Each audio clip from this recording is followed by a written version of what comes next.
All right, everyone, it's 12:35. I'm going to reconvene the meeting after our lunch break, and we have with us Chief Heavey and a team of Greenwich's finest. Chief Heavey, I'll let you introduce everybody. Sure. Thank you all for coming. Deputy Chief Jim Bonney, who's not only Deputy Chief of Police, but is also in charge of parking services, so he'll be staying for round 2 after this. So, and then behind me, I have Captain Skorka, who's the Patrol Division Commander, Captain Sluzar, who is our Detective Division Commander, and Captain Smythe, who's our Operations Captain. And they're here in case we have any other additional questions. So I have a brief presentation, and then I'm going to answer some of the questions that were submitted. And then, of course, in the course of this, if you have any questions, we'll try to answer them as best we can. So, Chief, do you want to stay with the existing order, or would you rather we take up parking first? Do you? no, My parking people are not here yet, so. Okay, all right, excellent. Thank you, though. Thank you. next slide, please. So this is just a little summary, and of course, you'll all have received a copy of this, so you can look it over a little bit more. But calls for services were about flat, but they continue to increase in different areas like financial crimes. And of course, we're trying to address those with our community impact officers, because it's our vulnerable populations who often are the ones who are the victims of that, people with telephone or internet hoaxes. And so we've had detectives and community impact officers try to address some of those. There was an increase in DWIs, but that's because we've increased enforcement. You know, one of the challenges, and I'll explain it more in the next slide, is that the harder we try, sometimes the worse we look, because some crimes would go otherwise unreported. But when we actually investigate, encourage people to report and encourage a process of investigation, it also often looks like we're having more of something. But there is often, in any crime rate, a percentage that goes unreported. So next slide, please. So to take things right out of the ink's still not yet dry. This SafeWise result just came out, and we are 7th. We have been 1st, we've been 4th, we've been 3rd, but good to be in the top 10, and only one of 2 that are in Fairfield County. So it's, again, a look at what our crime rates, what happens with our crime rate.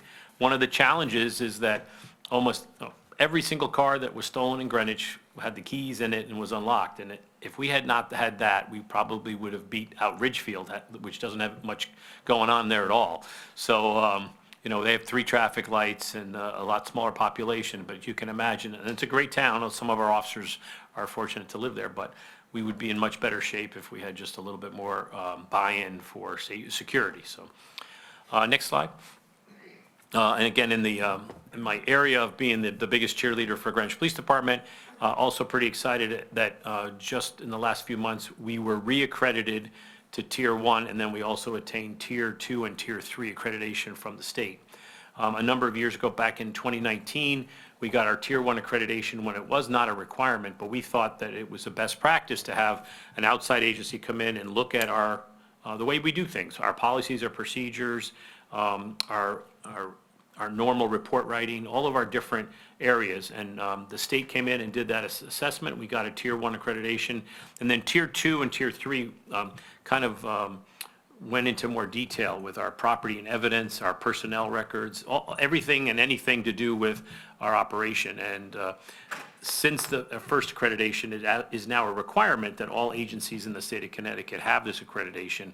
But we were kind of on the early edge of it, and ours went through pretty quickly. And I just want to recognize Lieutenant Tim Kelly, who is our detective lieutenant now, but he spent the better part of 2 years every day, at least spending some part, guiding the state through all of our policies, procedures, and giving up proofs to make sure that we could show them that we were a good department. So another good example.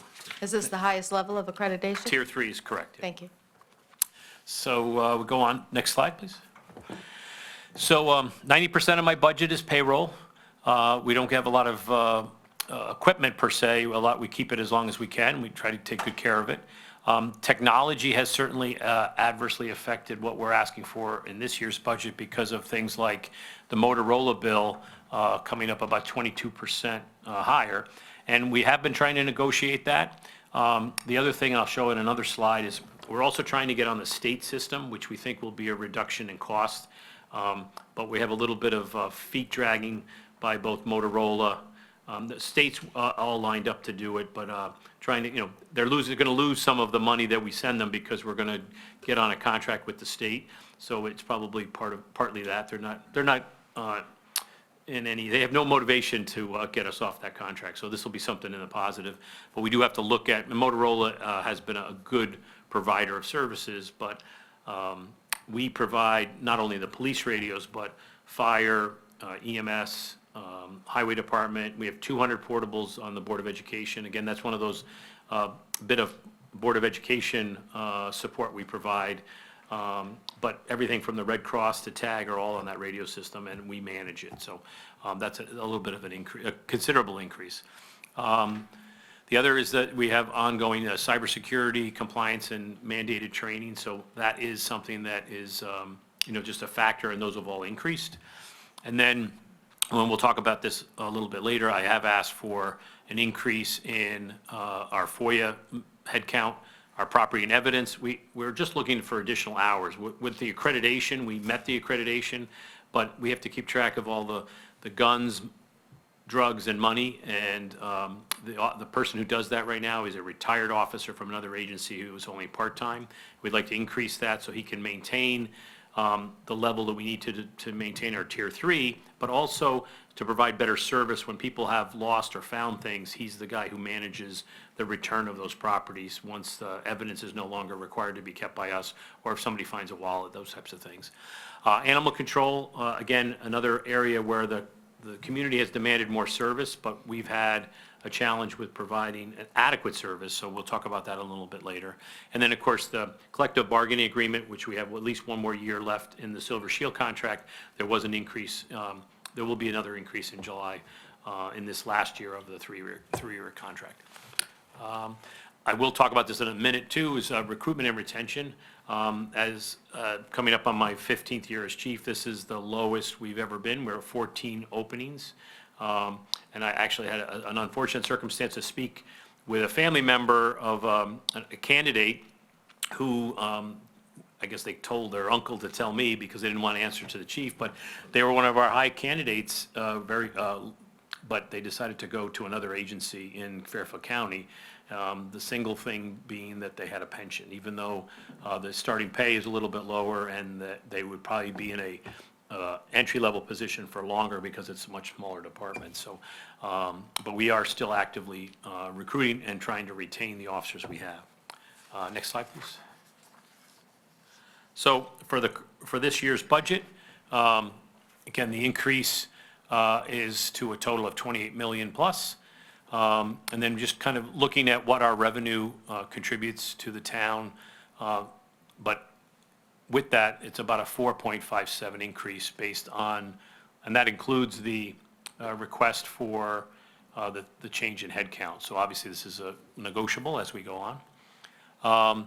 Another thing that we have had an increase in over the last 5 years since the Uvalde tragedy is that we have officers assigned to the schools every day, 180 days of the school year. We have 2 school resource officers assigned to Greenwich High School on a full-time basis. Matter of fact, they just came back with the trophy for the indoor track state championship. And they're not just the SROs, they're also the coaches, so we're very proud of that. But we now provide 1 officer from our table of organization, and then 4 officers on overtime to cover that 5-officer assignment, and they cover all the public schools during the day. And again, it is if you took that particular piece out, we'd only be at about 2.5% increase before the revenues added in. So we're trying to maintain the same level of services. And again, we do have some statutory obligations, collective bargaining agreements that kind of make things not change a lot, and inflation on a lot of the materials that we do buy. We don't buy a lot, but the bullets and the uniforms and those things, nothing has gotten cheaper. So. Chief Heavey, excuse me, I'm just going to interrupt for a second because our budget book has a slightly different figure than the number that's up on the slide. And I don't know if we have the right page or what the discrepancy is. We have a slightly lower figure. We have 28, 193, 100. Yes, that doesn't include the positions that they are asking.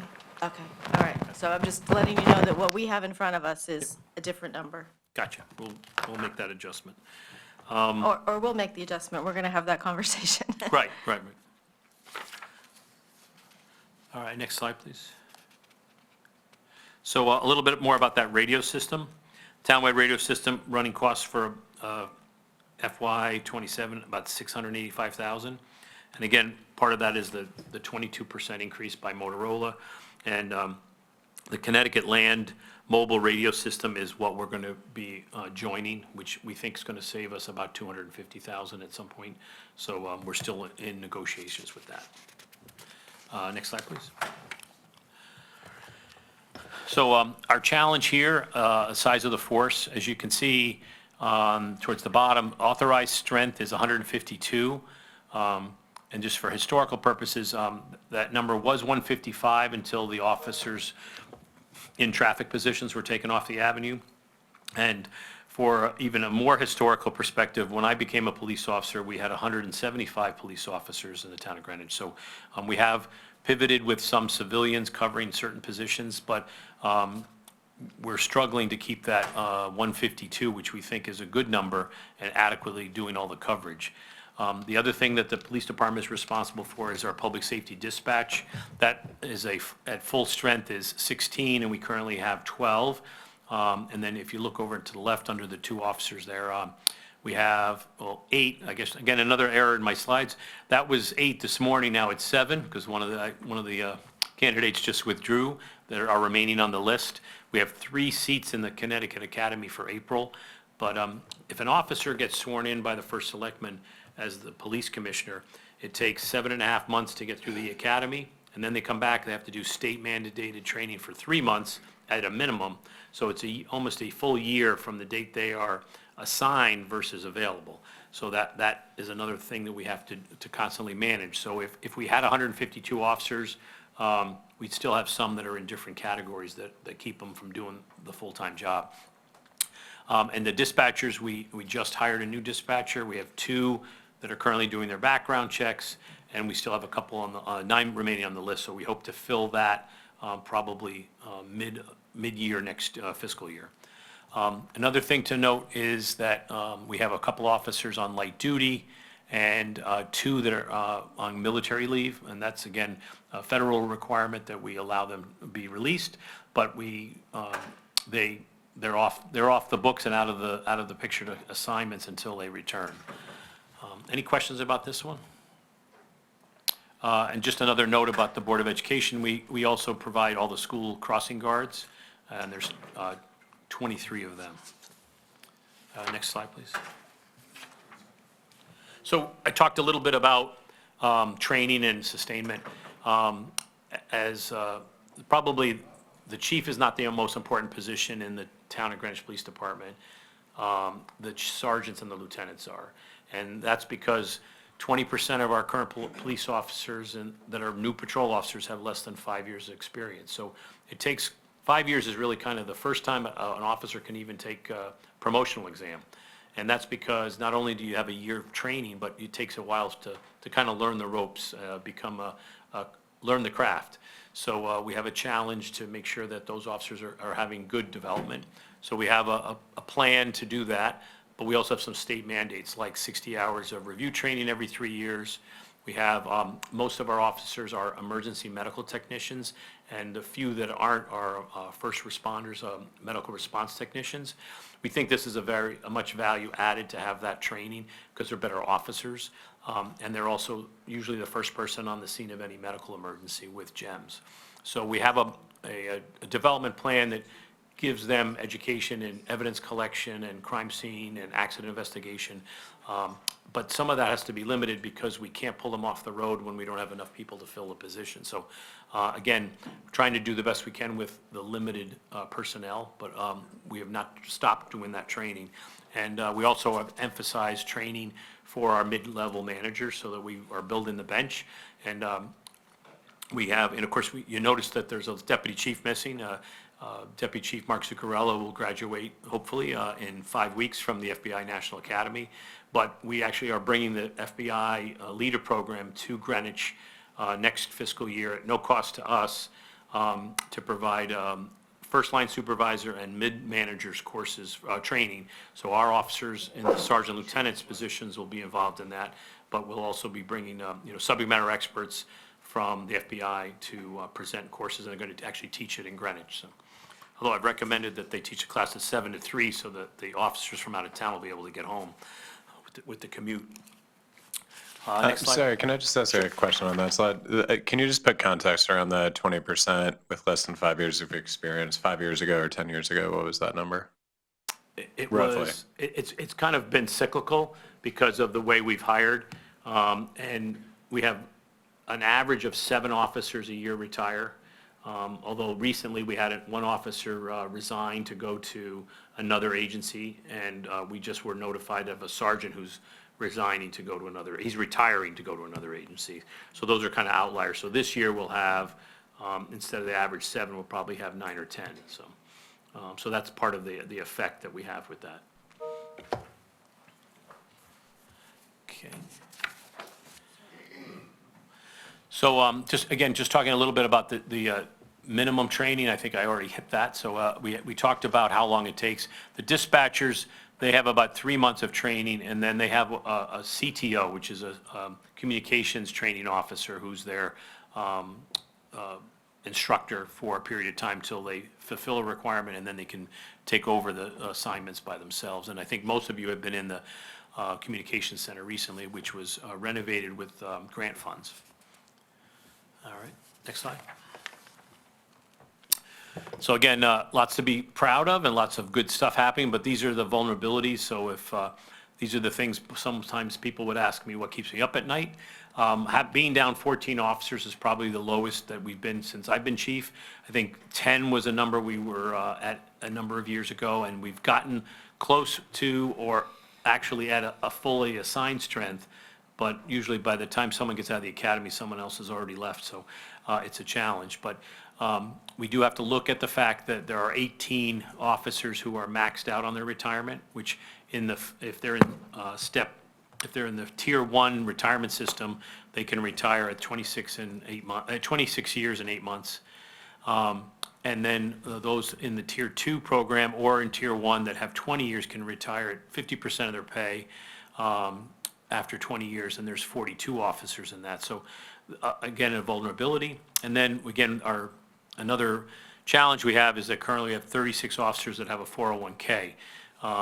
So those guys don't have any, guys and gals have no lock-in to stay here. They can take their 401k with them, and that's 60% of the patrol officers can leave after 2 years, because if they leave in advance of 2 years, I can bill the gaining chief what it costs me to train them. And we have not received any money for that. And of course, mostly if they do leave, they wait till they're 24 months because they're in the academy for a year. They stay here and learn lots of stuff, and then they go off to another agency. So I'll be coming back to you to discuss some strategies for that after the budget process. Any questions on that slide? Next slide. So discussion about our capital improvements. The microwave system, and again, I'll give you the short versions, but if we have the subject matter experts right behind me if you have more questions. The microwave system is a secondary system. We have wires, we have wires that go to the 5 antennas that provide all that radio communication, but this is a backup if we lose one of those lines. And there's a microwave system that can send the signal to the antennas. We have one antenna at the police station, one at Greenwich Hospital, one at the Griff, one in Byram, and then one in Sound Beach. So those 5 antennas provide a very good coverage for the town for the radio system. A UPS, not the ones with the big brown trucks, but an uninterrupted power supply are a set of batteries that provide power between the time you lose power from Eversource to when the generator kicks on. And they don't get a lot of use, but we have to have that so that we don't lose any data. Just for continuity purposes, it's a requirement. Another item is the upgrade of the dive team equipment. We have the oldest dive team in the state of Connecticut. It started in 1960, and the equipment isn't quite that old, although I do remember coming here a number of years ago when it was almost that old. So this is the 3rd year of a upgrade in the equipment. Things that normally wear out, like the the suits, the dry suits and those types of things, the grommets, the seals and those types of things, upgrading those. And then you'd really be, unless you're a big computer person, like upgrading the PSIN VDI servers. What I call these is called a thin client. It's a little bit smaller than a cable TV controller. And what it is allows our in-house, the police department's computers cannot touch the internet. So we have town computers that we use, and they're in about 100 different places in the department. And then we have police department data that has to be kept separate. So we have our own server in the building, but these small, what we call thin clients, are on your desk, so it allows you to use the same keyboard and screen, but keeps the internet away from the police activities. And these are just in need of replacement. We replaced a few of them a couple of years ago, but we have about 100 total of them in the building. Next slide, please. Not very technology-driven, but the replacement of the overhead doors in the public safety complex. They were guaranteed for 1 million openings and closings. So a lot of activity in the police station, which is now almost 16 years old, but they need replacement, and this is a security issue, so those need to be updated. And we've kind of spent quite a bit of money keeping them maintained, but they're getting up to that useful service period. I'll skip the police boat for a moment, go down to 125, which again is to maintain readiness on 139, which is a boat that we obtained with a federal grant. So both vessels, both 125 and 139, have routine maintenance that's required to make sure that they keep their readiness. And we'll talk a little bit more about the replacement of 125 in a little bit. But currently, 125 and 139 are in the water. Matter of fact, 139 actually went to assist the New York State Police with a body recovery out on the ice in Byram on the New York side just a few weeks ago. So that boat, even though it's off season, is still maintained and ready to respond in emergencies. Next slide, please. Just to clear this up, do you mean purchase of police boat 124? Correct. Okay, sorry, we keep saying 125, but there's 124. There's 3 boats. Yeah, and there's yep, you're right. Missed that one. It's a typo. Yeah, it's typo. No worries, we just, Sorry, you made an offhand, or you made a comment that the overhead doors were guaranteed for 1 million openings and closings, Yeah, that was what the expectation The- was. So they're but up to like not a what? warranty. Or is it a warranty? No, no, it's not under warranty. They're recommended to change, it would be at 1 million. We're at 890,000 on some of them. And the problem that we have with the doors is that because we are in northeast and there's a lot of salt on the roads, the steel that they're built out of on the ground are all rotting away. And they've passed they're not serviceable anymore. I mean, one of the doors is actually broken right now. We're waiting for a part to come in. But they've been coming a couple times a month to fix them, and they're ready. The ones that we Understood. listed. I just, the guarantee was, They're not a warranty, no, they're not under warranty. Next slide, please. These last two, one is our security cameras here at Town Hall. Again, we have a couple here, and it's kind of a mishmash of different systems, and we just want to make sure that it's has connectivity with headquarters, and that they are, some of the ones that have been on the outside of the building have been there for a while, they need to be replaced. There are some new requirements, like the cameras have to be on the ballot boxes. There's a ballot box on the north side of the building and also in the lobby, and we have to maintain and record all the activity near those boxes when there is a primary or an election. So this is just to get that system, keep it up to speed. And then we have an automated license plate reader program.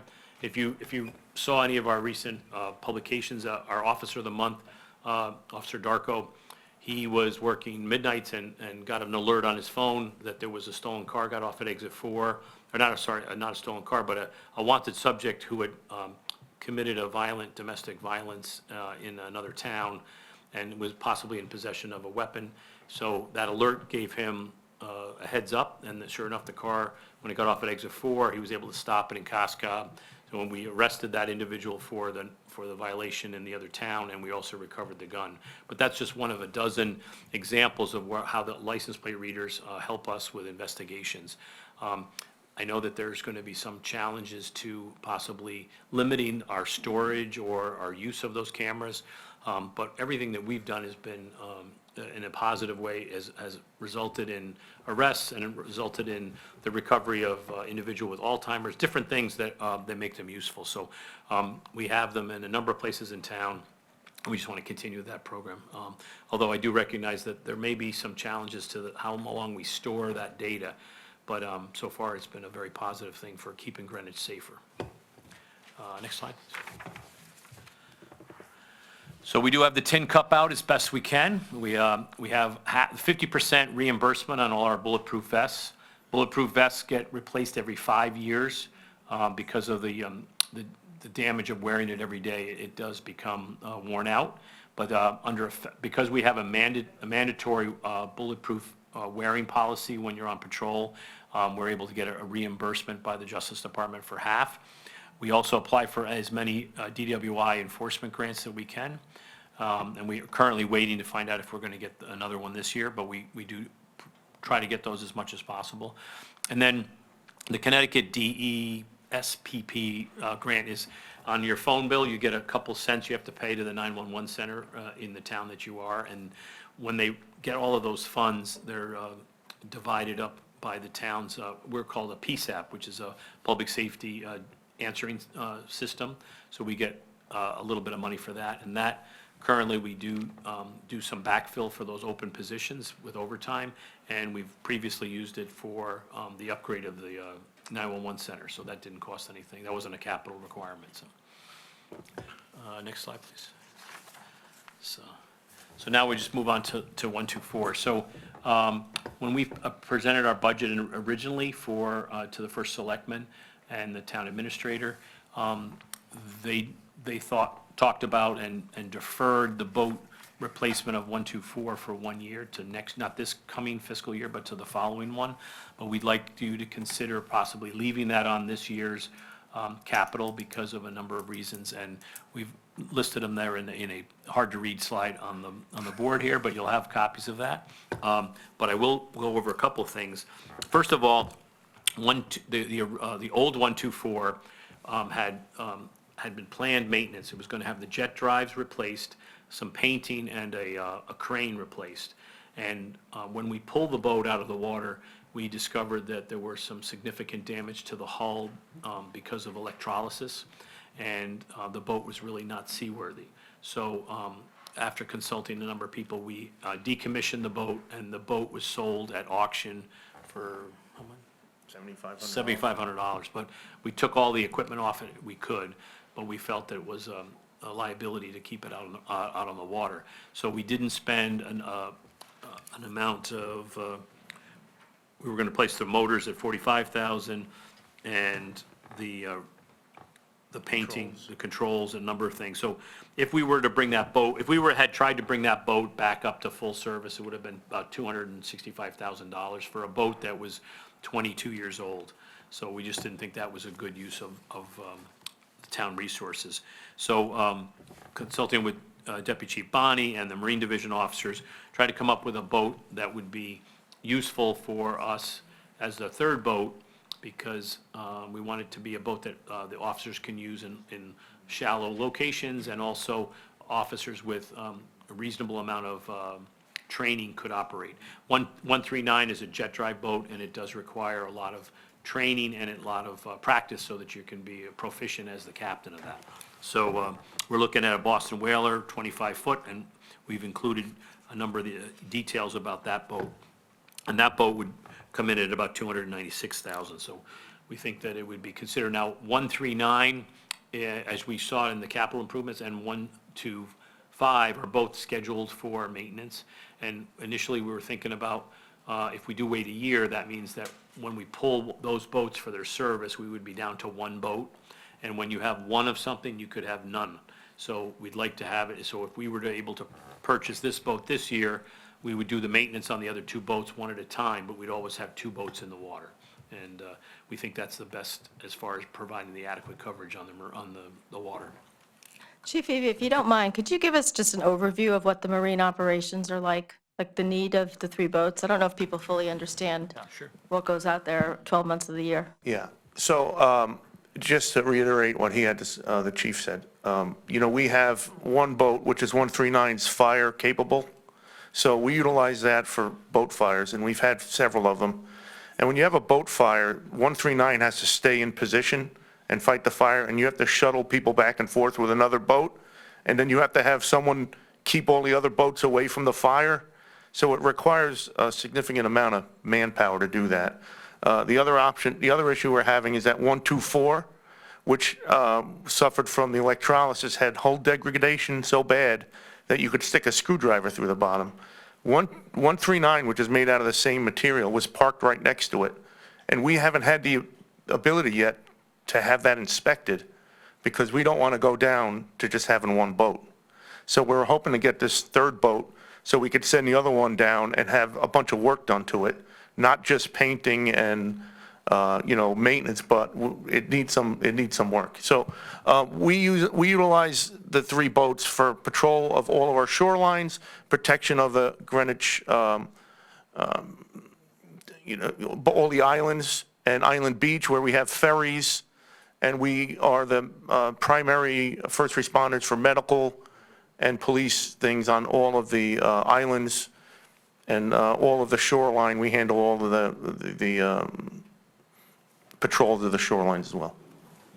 Also, GEMS, as far as the operation stuff, GEMS provides a paramedic on weekends and holidays when we have thousands of boaters out out on Long Island Sound. I mean, I think we have about 4,000 boats that are either registered or operating in Greenwich. So we have, oystermen, and we have the rowing on the Mianus River that are other challenges for us. And we try to keep, so we have a boat during daylight hours all winter. We at least keep one shift, and then we have officers from the Marine Division covering other assignments, but we try to spread them out during the shift so that if is there an emergency, they can drop down and take the boat out like we did a few weeks ago for the New York State Police. So, any other question about that? No, I think that covers it. Thank you. Okay, so now I feel like the assessor. You guys went over those numbers when I was watching that at the office. Jeez. So, in 2018, I'll lend her my vest next time. 2018, I wanted to bring in, prior to 2018, an officer was going to work for Eversource or for a private party where they want to hire an officer. The officer they would call and we'd put it in a book, and the officer would sign up for the job, and when they did the job, they would get paid by the person. And the accountability wasn't there. We want to know I want to know where every officer is when they're working and they're wearing our uniform. So now the requirement is that all of those jobs go through a centralized location. We have our side job coordinator, which is a retired officer, Bill Paul, and he coordinates that. The town of Greenwich pays the officer, and then we recover the money from the vendor. And in addition to the amount that the officer's paid, his hourly rate, or her hourly rate, there is a $5 assessment for each hour the officer works, and that becomes the revenue that the town has received in probably about $3 million since the program started. We additionally, if an officer utilizes a police car for that side job, the vendor is charged either $50 for 4 hours or $100 for 8 hours. And that also goes in, that doesn't go back to the police department, but goes into the general fund, just like the revenue we receive from the management of the program. Although you look at this slide and it has $120,000 outstanding, that's because it runs about 90 days behind. And just recently, Mr. Paul went from part-time to full-time, and one of the reasons one, it was a charter change that allowed him to do that as a retired officer, and 2, was so that he could pursue some of the outstanding amounts. If you don't pay the police department for the side job, you can't do other jobs, but occasionally someone will come in and do a job and then they leave town, and then we don't have any resource or recourse for that. We have not pursued those in small claims, but he has in the 2024, he dropped that from about $40,000 to $10,000 just in the last few weeks, because he's continuing to pursue. It was one of the utility companies, smaller ones, that had owed us money for a while. But, so when he's not managing the side jobs, he's trying to recover that outstanding amounts. So again, it's a great program. The liability to the department for this system is about $113,000 for his salary and benefits. It's really working pretty well. Doug, you have a question? Yeah, just, so the total cost to administer and manage, you said, is about 113,000? Yes, sir. Okay. Just, of the, I think up there, it has 6.3 million billed in 2025. How much of that, if any, is internal to the town of Greenwich, be it Blue Payroll or whatnot, versus all external? Blue Payroll is separate. Okay, This is strictly any outside vendors. got it. And just, I think you mentioned it's $5 per hour to the vendor to administer the program. From what I understand, that hasn't changed since the inception. So like, if you look at it, the amount of revenue per hour billed or whatever has been trending down. What would cause you to change the pricing, either reconsider it, put it as a percentage of what the overtime hours are as a fixed fee? Well, I really wouldn't, like I said, I know that we do the cost recovery for the program, so I wouldn't want to make a guess as to what. The only concern I have is that if you continue to add additional fees, that some of the jobs that are optional they may decide not to hire an officer, which would reduce that income in another way to the town. So I think the $5, if you think about, if somebody does an 8-hour job, it's $40 to have the job through the town. I think it's a reasonable amount, but I wouldn't be the person to decide whether that should go up. I mean, that's something, again, for you guys to consider, but I think it's working out so far. There are other places that charge more, but we think this is a good price point. We do review every few years the amount that the officer receives, the hourly rate, based on what the hourly rate changes, about 2 to 3% a year for their salaries. And, officers still make more if they work an overtime shift versus a side job. So it's still an advantage for them to take this opportunity to work. The other thing is, I like having these officers work these jobs in our uniform, with our radios, because during the day, if there's an emergency, they can deploy, they can pull that utility off the highway and respond to the emergency. And we've had a couple of major incidents where we've done that with a few of the officers. So it's an added, it's a force multiplier for me if there's a big emergency in town. I guess just to kind of go on that point, like if we put it in context, right, for $100 billed, the revenue would be, call it $6. So if you raise that, or just based on the percentages there. So if you were to raise that from $5 to $10, the actual impact on what people are charged only goes up like 4 or 5%. It's just the actual impact to the folks who are choosing to take the service of taking a meaningful rate increase doesn't actually impact the end user that much. Gotcha. Next slide, please. So again, the dreaded headcount increase requests.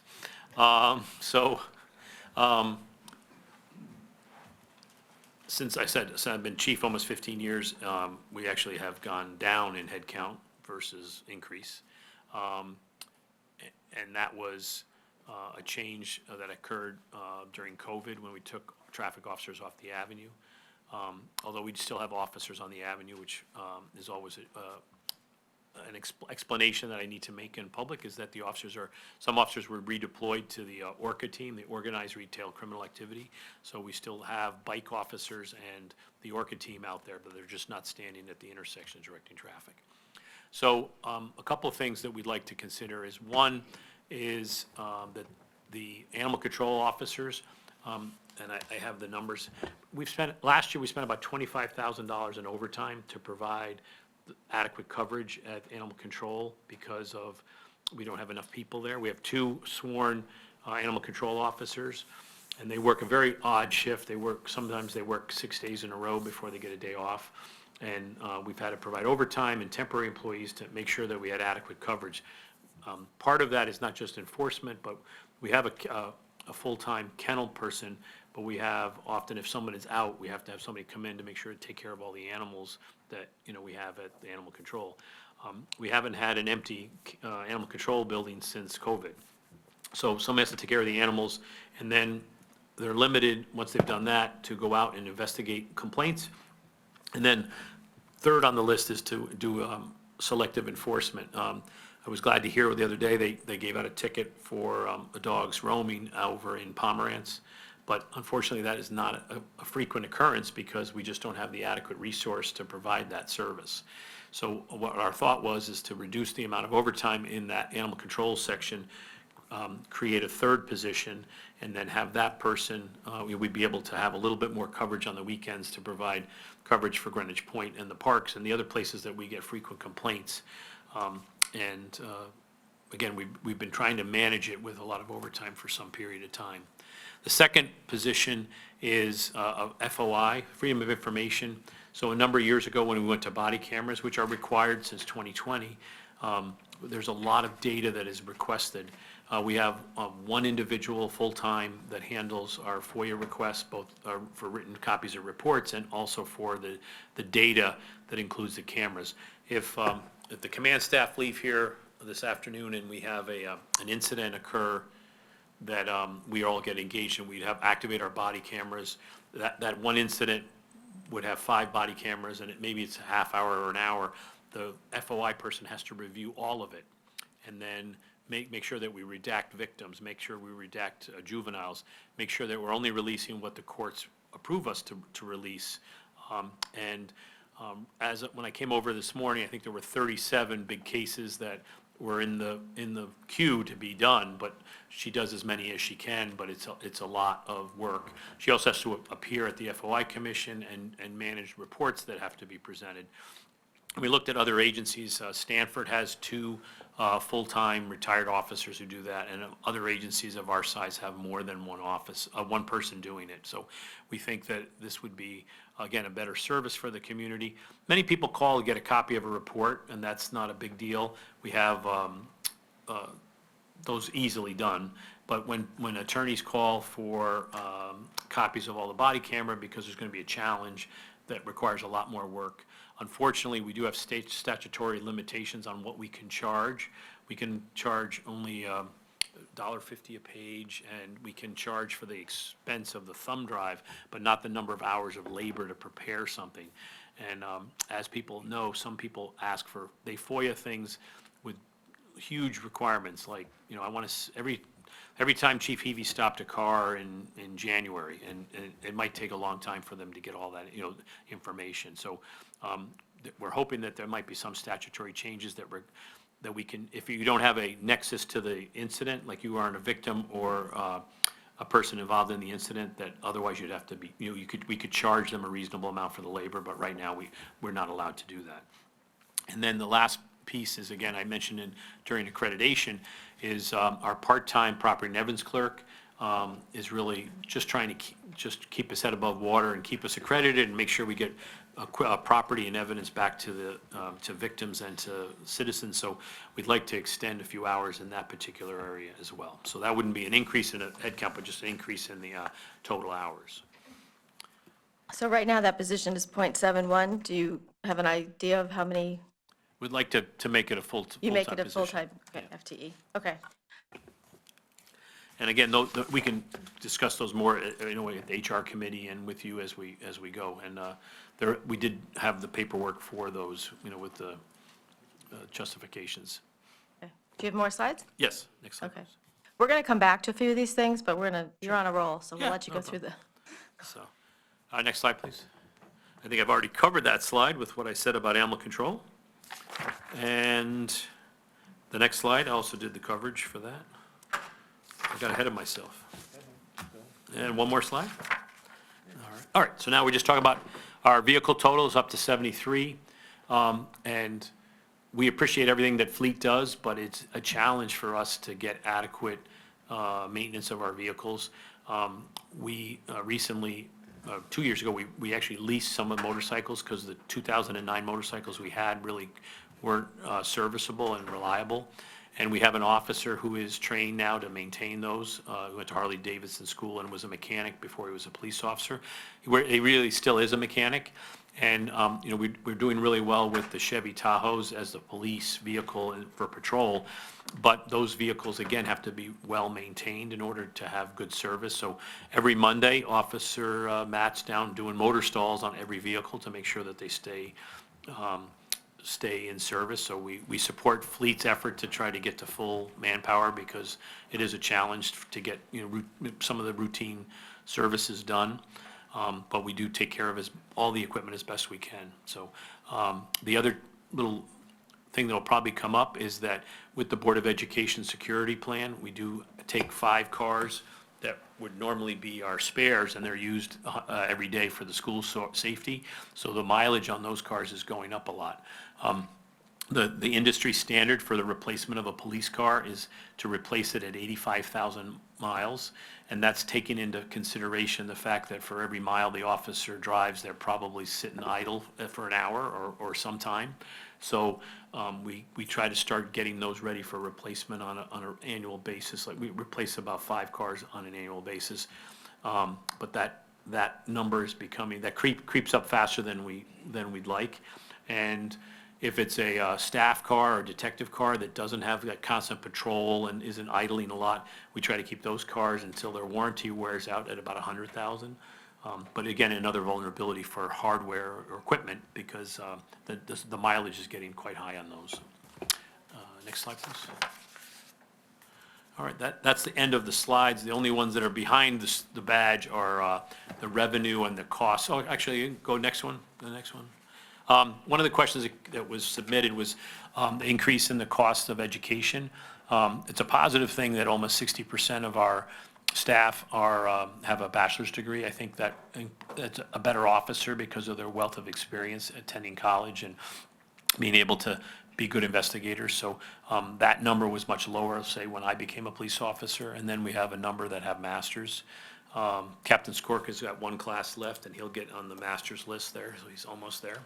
But just kind of a thing to answer that question. So if we go back to the badge, and I'll answer some of the questions that I received. All right, if I could, I'm going to give you a moment. You can have a sip of your Diet Coke there. You've been talking for a while. So I think we want to go back to the operating, and maybe we should start with the TOO. Should we start with the proposed new positions? Harry, do you want to start? I just want to say Harry is one of our liaisons to the public safety group, Yeah. so I'm going to defer to him.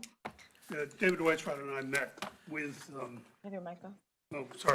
David Weisrod and I are the liaisons, and we met with the chief about all of this, and I think unfortunately, I'm not sure if these positions got into our book or not, but I think that it's very clear that the FOI requirements are a huge burden, and actually the chief brought in the current FOI person, so we got to meet her and speak with her.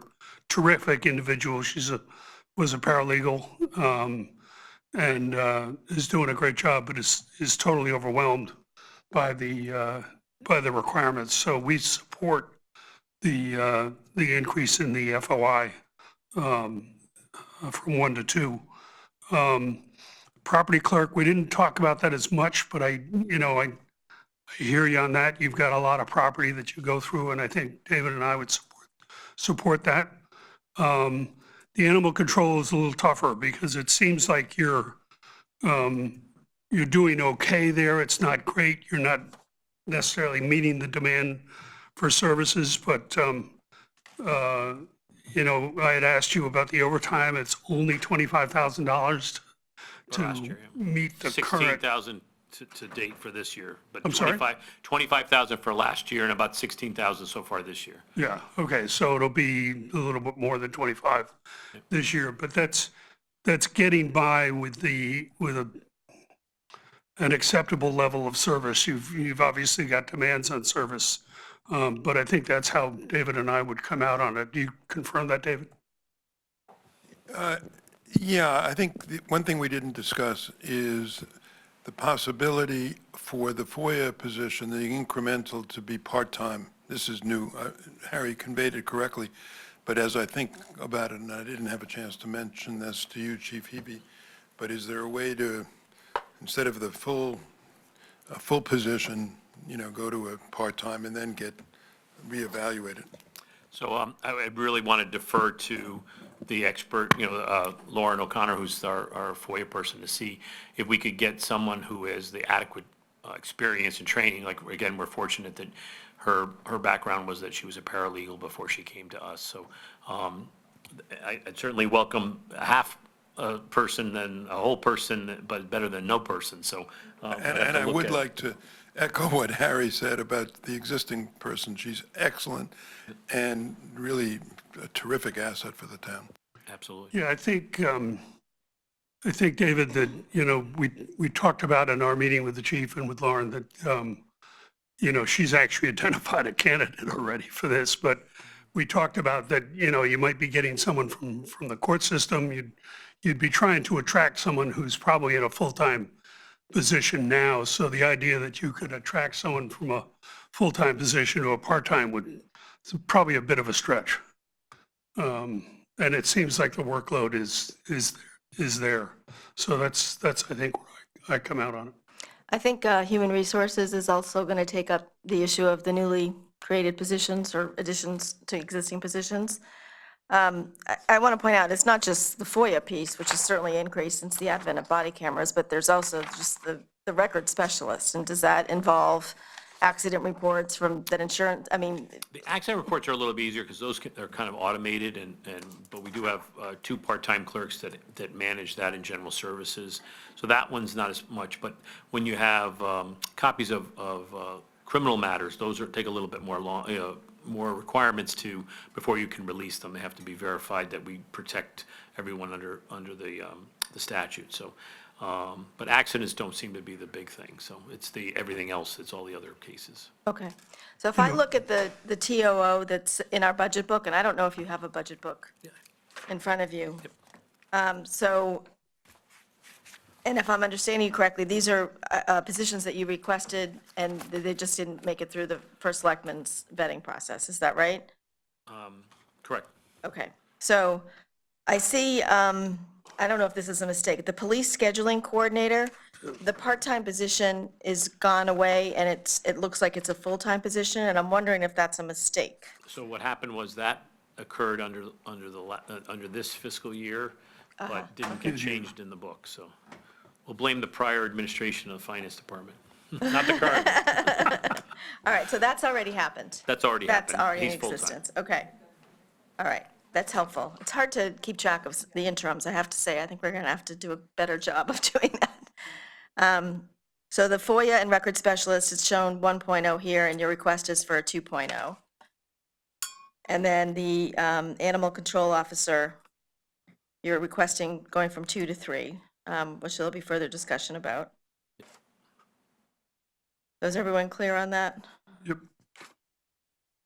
And then the part-time, the property and evidence clerk, it's showing .71 here, so you want the part-time to be 0 and that there would be an additional property and evidence, or that become an addition to an FTE. Correct. Is that under general services? Yes. Okay. So move property and evidence clerk from part-time to full-time under general services. Okay. And do you think that those salary increases would be the discrepancy between our number in our budget book and the number that you presented, or I should think we? the numbers we presented were at the mid-level range because that's customary. Yes, it is, yeah. Okay. We just want to be sure we reconcile everything out. All right, so let's just go back to the 100s account for a second. 101 is 3.1% in regular salaries, and I'm assuming that's just contractual Correct. steps. Can you talk a little bit about overtime? The trends in overtime? I mean, it's going up 5.2%, understandable with 14 open positions and the school security and the other demands on the time, but let's talk about the trends.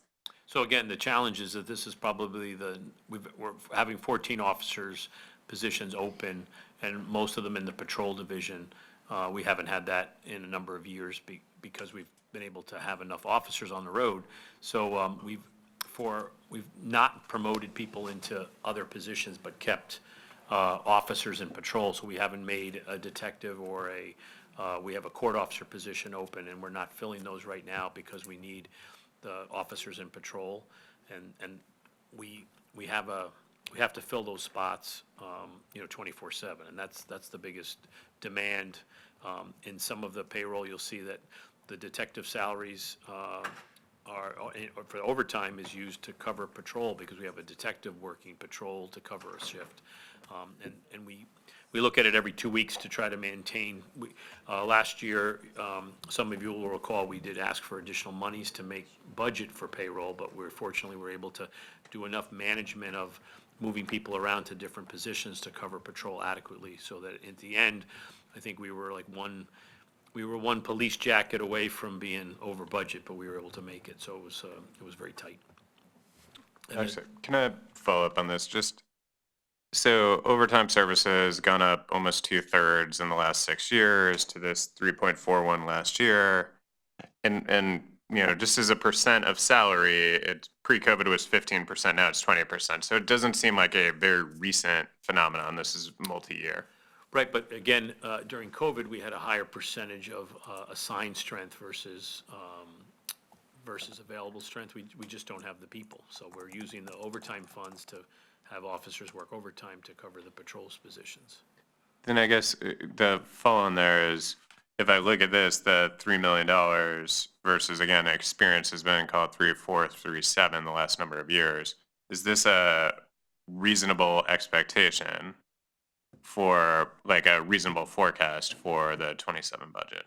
So again, using some of the things that we've used for a number of years, like how many officers retire and how many people are on average out either on military leave or sick leave. And so again, it's a forecast, and I'd hope that it would be better. Like I said, I hope that I have 3 good candidates to send to the academy in April, but it's going to be tight, and I admit that. But I have not had to come back for a payroll interim for any time, other than the only interim payroll I've ever asked for was for the addition of the overtime for the officers for school safety.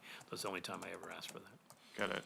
And can you put that in the context of line 107, where last year's realized was $10,000, the prior few years was also give or take $10,000. That's built into the budget for $400,000. Is that should I think of that as like an offsetting account? So that particular account is used for, and we've talked about, because of ADP issues, that account, that 400, that's like for longevity and differentials for working night shift and midnights and working as and when it comes down to 100s, we kind of merge that into one. That's why, like I mentioned before, some detectives' overtime is used to cover patrol, and we try to manage it between them all. So that particular 400 will get used, but it's not always, like I said, from the same category, so.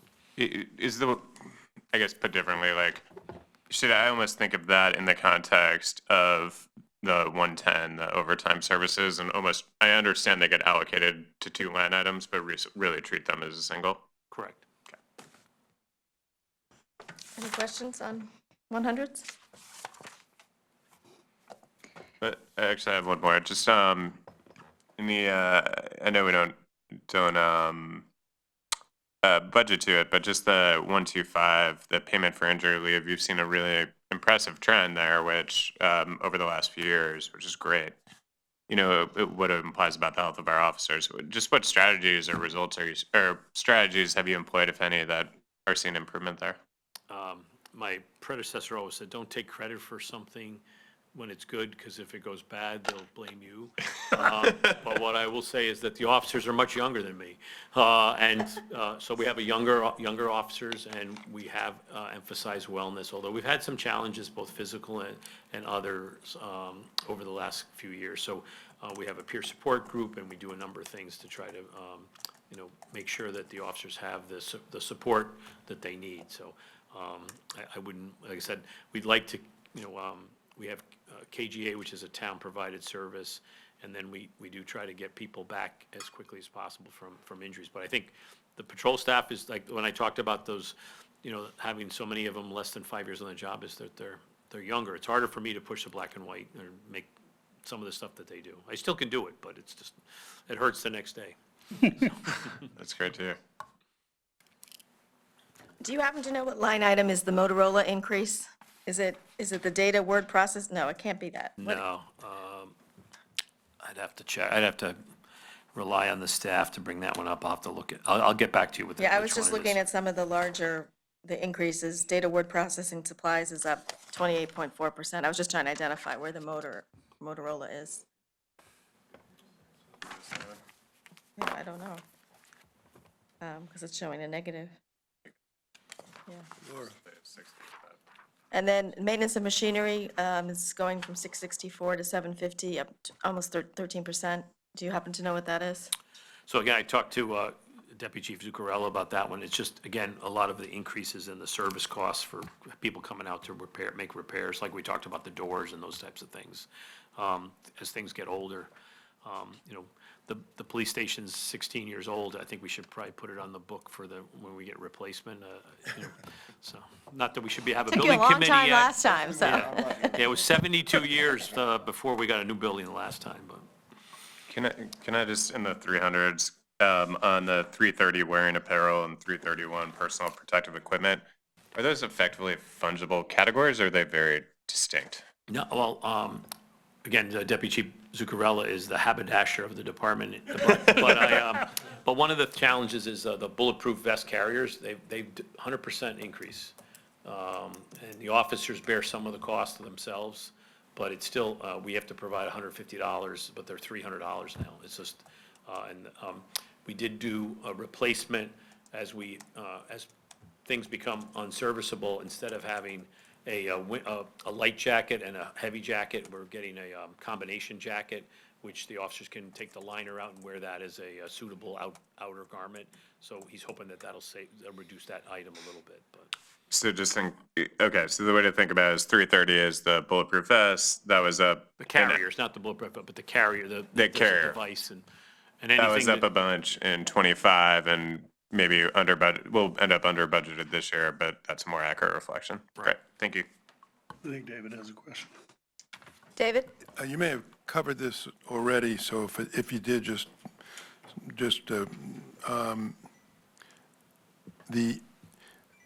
the budget for regular salaries for fiscal year '26 is 18,574, but in light of the fact that we're 14 below, do we expect to come in substantially less than that?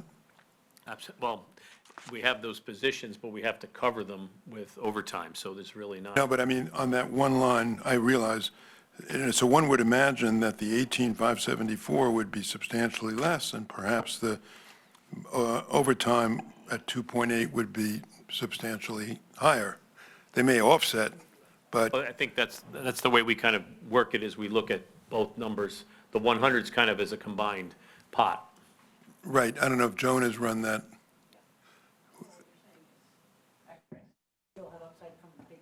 Correct. Are they, so what I'm saying, what the chief is saying is that they do offset 1-to-1. Is that pretty much what you're seeing in the run rate? Or you need to look, if you need to look at it, that's fine, you may not know it off the top of Yeah.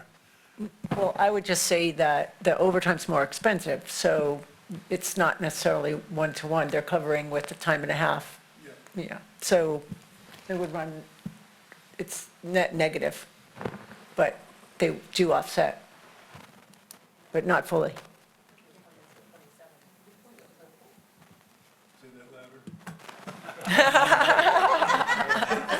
It is a good valid point, but they do, you would see for vacancies in any, just like you would in any other department, you'll see upside, and then it's offset. In this case, because they have to cover all of those shifts. So I think we were chatting here on the side. So he's talking about 26, so in 27 budget, we have the salaries going up because you presume are going to fill those spots, which makes sense. But then overtime is going up, and I think that's what we were thinking. One should go down and one should go up. They should kind of be going in different directions. Well, part of it is we have to forecast that overtime is going to cost 3% more after July 1st as well. And we also have to factor in that it won't be people might be operating out of class. So I think that there might be a savings, but Takes a year from the train too. yeah, and they're in the academy for a year before we get actually, so we might hire 3 officers, but that doesn't mean we'll have 3 more officers available to cover the shifts. They'll be off at the academy for a year. I see. Yeah, so right now we have 4 officers in training.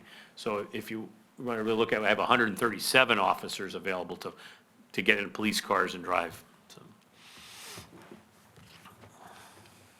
Further questions? I want you to know, Laura, that those of us here on the sideline are paying close attention to every word, every word expect nothing less. you say. We're not letting anything, we're caucusing among the, Okay, so as a follow-up, Elliot, as Chair of the Human Resources Committee, when are you taking up the proposed new positions? That was actually going to be a question I was going to ask Chief Heavey, is when will you be coming to us for your new request? whatever you ask him.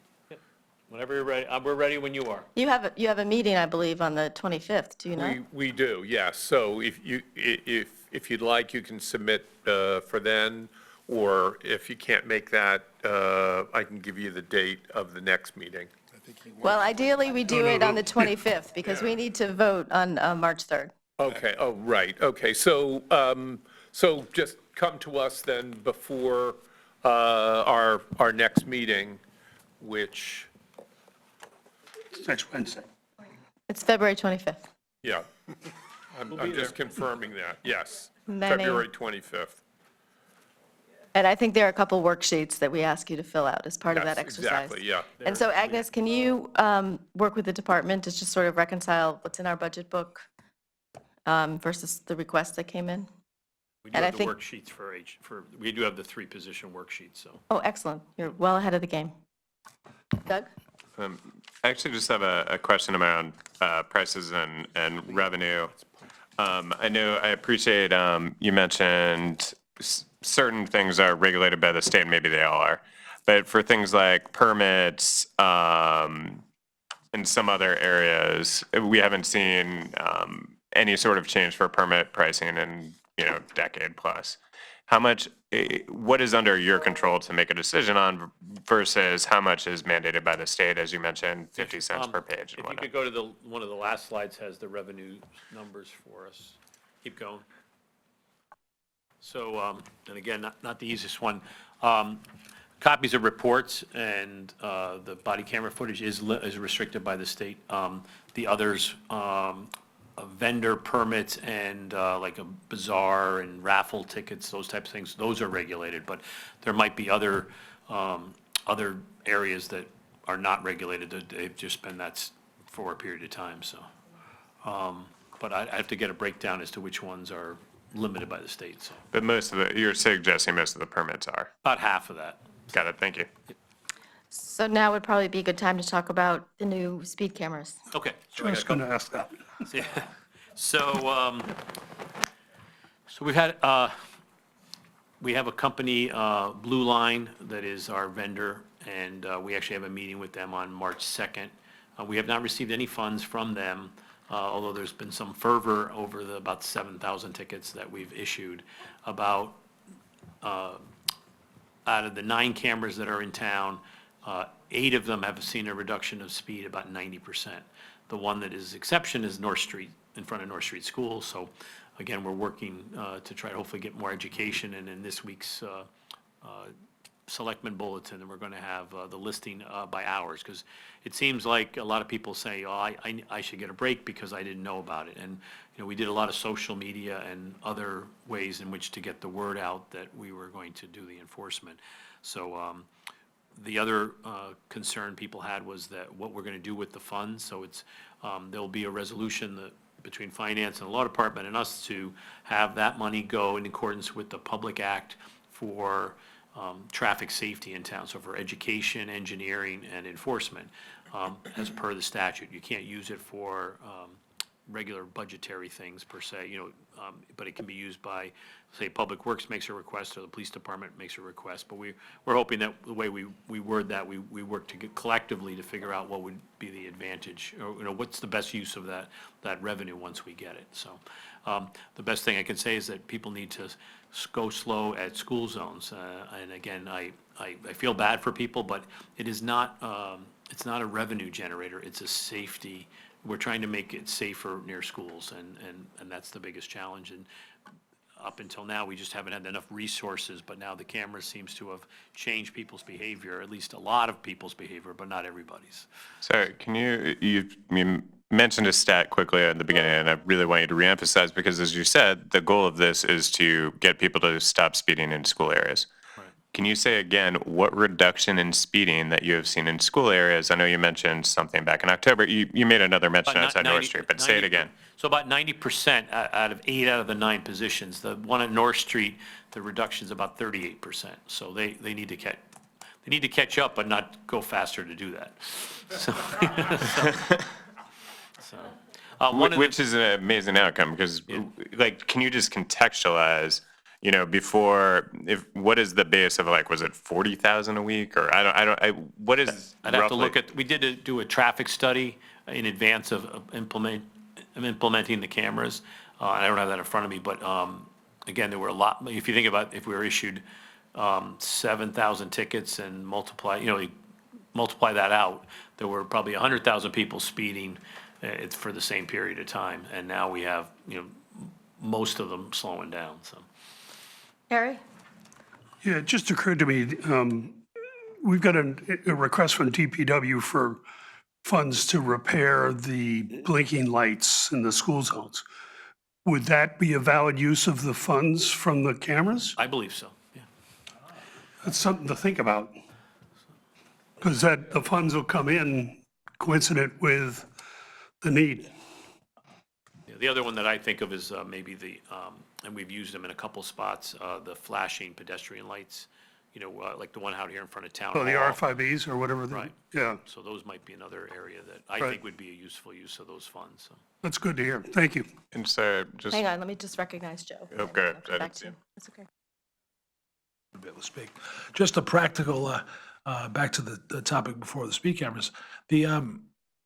What, on North Street, what is the reduction of the speed? What is the normal speed? And then what do you have to be reduced to during the school hours? So, again, I don't have my chart, actually. I think it's 20 miles an hour in the school zone. Oh, summer 25.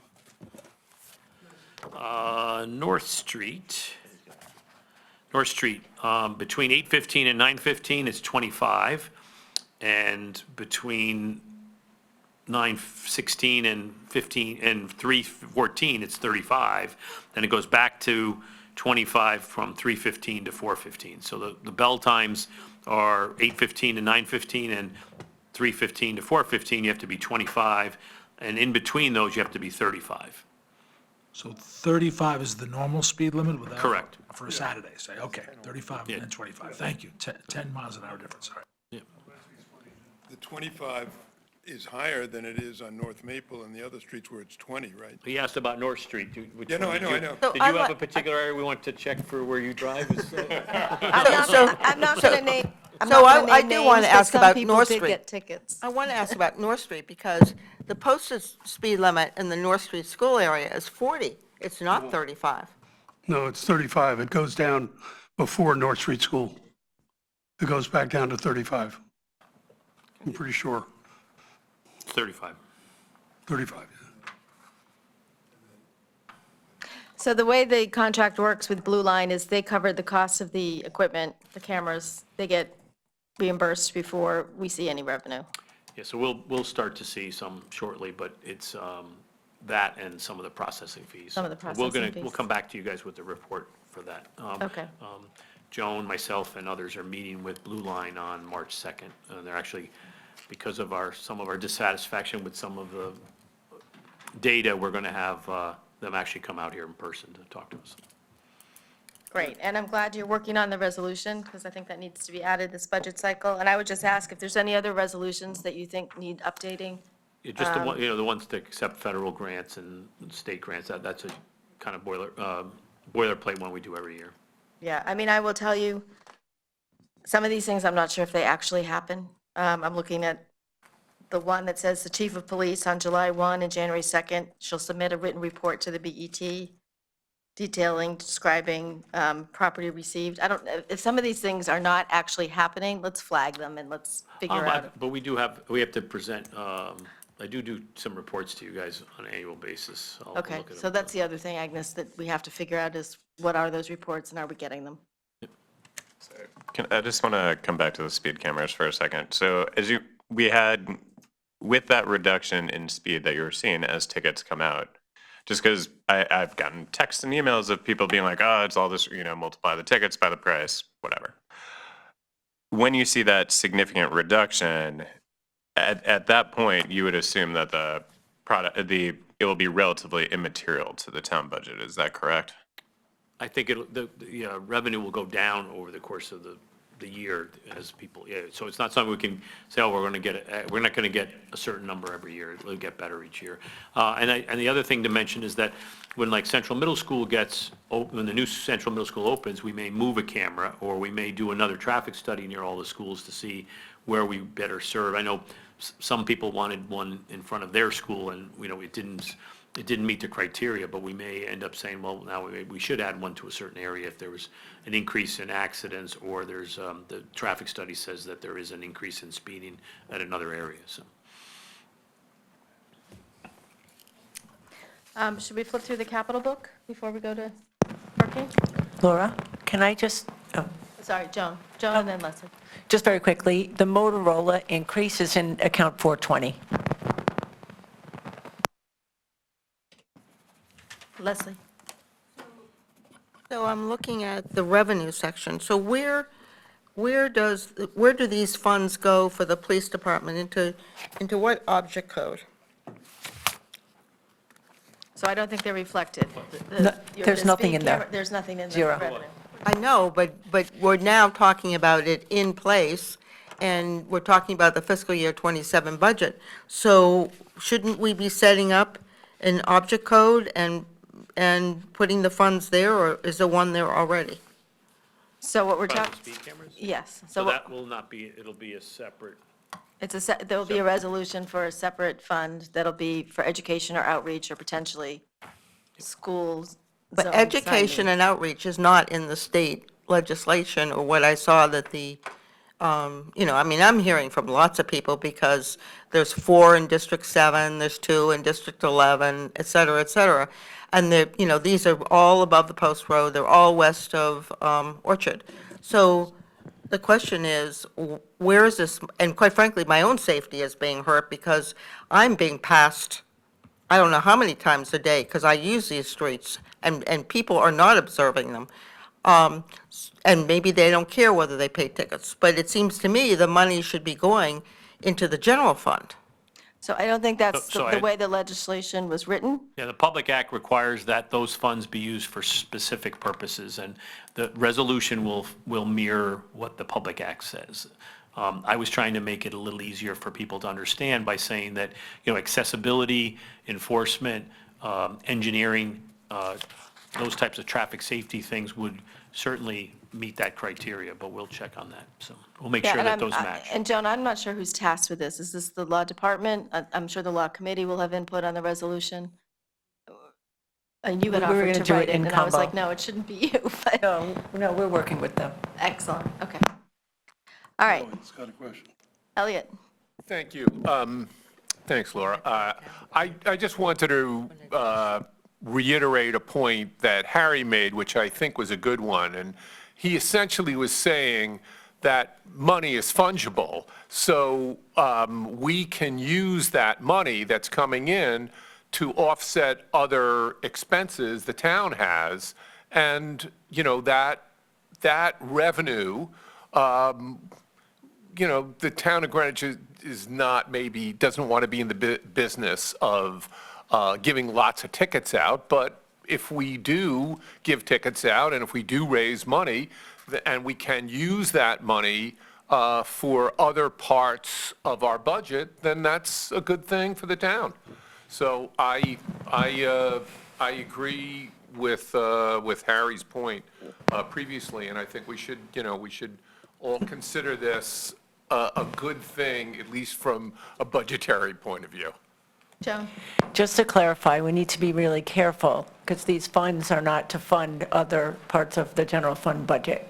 They are for very specific items. In this case that Harry's identified, that could qualify, so we could talk about that specifically, but it's not to fund our operating budget. And we spoke to the law department, Barbara Schallenberg, and we'll make sure we're within And in the state. case of, Harry's specific question about the capital project, the school zone maintenance, you need to let people know what the speed limit is before you give them a ticket, I would assume, right? And especially if there's schools that have 20 mile an hour versus 25 mile an hour and what have you. More than that, those flashing lights need to be operating. That's we can only issue the Ticket if ticket it's if the operable. light's actually operating. Yeah. so. Yeah, okay. All right, I think we've covered this. Excellent. All right, let's move on to capital, and I'm just going to briefly go through the book. If anyone has questions, VDI server and software replacement. Security cameras at Town Hall.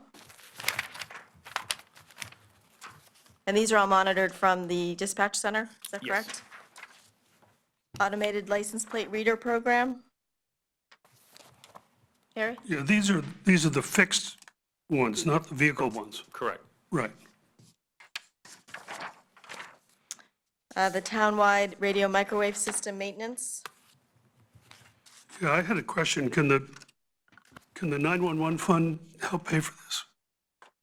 The 911 fund, when I called them up and did that Just doing the mic, Jim. when we used the 911 fund to do the dispatch center, I actually called the state and asked them, what can we actually use this for? Because I wanted to do some server updates that we utilize in the building, and they said it's got to be within the four walls of the dispatch center or related to the cost of the operation of that center. So, no, they won't do it. Okay, thank you.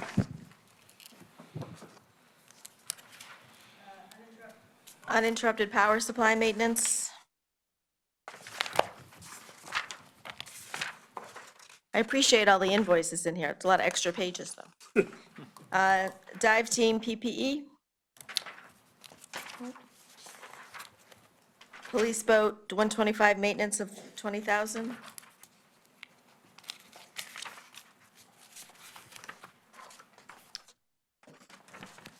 Police boat 139 maintenance. 124 is the one with the new one. Yes, 124, we have a replacement. Yes, that's right. That's right. The fast seal door replacement for the public safety complex. The only thing I would say here is we should round up. 117, 180 is kind of awkward. We do 118 or 117. You pick. Always go higher. I think that relates to the actual quote. It does, but just the way we do, our votes, we don't go down to Yeah, that. okay. And then the police boat purchase 124, we did get an updated CIP sheet for that. Again, I would make the comment, round up to 297. I don't know if you need a contingency for that or how long that quote is good for. But we do have that CIP sheet. Any questions on that? The other boat, also named Police Boat 124, has been decommissioned and is out of the water. Correct. Sold for scrap. Just about, yeah. Okay. All right, Okay. we done on capital? We move to parking? Does anyone need a break? Do you have the people you need?